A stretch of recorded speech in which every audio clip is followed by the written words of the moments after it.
खबर जयपुर से। प्रबुद्ध नागरिक सम्मेलन कार्यक्रम जयपुर शहर बीजेपी की ओर से आयोजित किया जा रहा है और जयपुर सांसद रामचरण बोहरा, बीजेपी शहर अध्यक्ष संजय जैन कार्यक्रम में मौजूद है।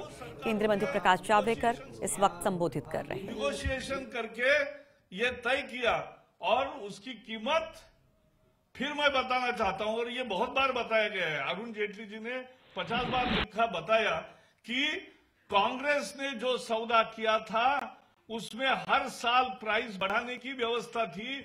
उसका अगर आज का हिसाब करेंगे तो जो बेयर विमान है उसकी प्राइस 9% कमी है और जो ज्यादा बड़ा है यानी सभी अस्त्र लगा के जो मिलेगा फ्लाइट, उसकी कीमत कांग्रेस ने जो सौदा किया था उससे 20% कमी है। तो कीमत भी कम, वही फ्लाइट, वही एयरक्राफ्ट, 18 के बदले 36 लाने का व्यवहार, दो सरकारों के बीच का व्यवहार, इसमें कोई बिचौलिया नहीं। तो इसमें दिक्कत क्या है? लेकिन कांग्रेस को सबसे बड़ा दुख हो रहा था कि अरे भाई हमारे समय कैसे घोटाले होते थे।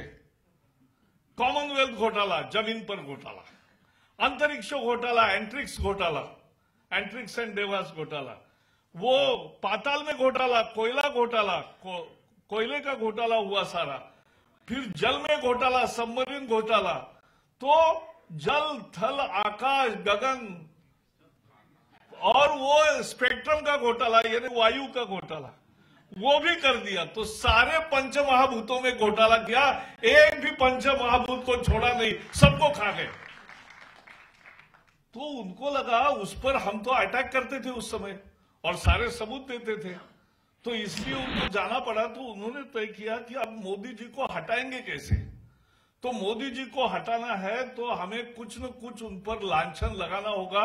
4.5 साल हुए, एक भी मंत्री का कोई केस नहीं, एक भी कोई करप्शन का आरोप नहीं चिपकता। तो चलो हम झूठ बोलेंगे, जोर से बोलेंगे, लगातार बोलेंगे, लेकिन एक आरोप चिपका के दिखाएंगे। ये रणनीति है, नहीं चिपकती ऐसी चीज। देखो दुनिया में सच्चाई और सत्य और असत्य की जब भी लड़ाई हुई है तब सच्चाई जीती है, जो असत्य होता है वो कभी नहीं जीतता। ये समझना चाहिए और लोग समझते हैं। और इसलिए राफेल के बाद हमें लोगों तक पहुंचाने की जरूरत है कि राफेल के मुद्दे में कोई भ्रष्टाचार नहीं, बल्कि ये दो देशों के बीच में सौदा है, कीमत कम पड़ी है और इन्होंने जो लेट लतीफी की है उसको तुरंत लाने का है। अभी 19 में पहला विमान आएगा और 22 तक सारे 36 विमान आ जाएंगे। तो ये देश को रक्षा सज्ज करने के लिए ये बहुत जरूरी था और इसलिए राफेल का निर्णय हुआ है। और ये राफेल का निर्णय इसलिए हमें समझना चाहिए कि क्या कर रहे हैं। कांग्रेस का दूसरा भी एक रूप दिखाता हूं कि कैसे पाखंड पे जीती है। ये राफेल उसका एक बड़ा उदाहरण है कि झूठ ही बोल रहे हैं। वो अंबानी का नाम लेते, अरे भैया अंबानी का सरकार से कोई संबंध नहीं। उन्होंने 50 कंपनियों को कॉन्ट्रैक्ट दिए हैं, उसमें से एक छोटा कॉन्ट्रैक्ट उनको मिला है, लेकिन उसको वो कंपनी ने दिया हुआ, उसमें अभी तक कुछ नहीं हुआ है। ये सीधे बोलते हैं 30,000 करोड़ रुपए उसके जेब में डाल दिए।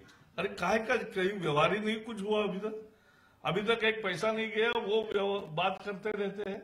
तो ये लगातार झूठ बोल के सच में तब्दील करने की उनका प्रयास है, लेकिन झूठ बार बार बोल के भी सच्चाई में तब्दील नहीं हो सकता, यह हमें स्वीकार करना पड़ेगा। और ये राफेल की सच्चाई है और इसलिए ऐसा ही एक दूसरा पाखंड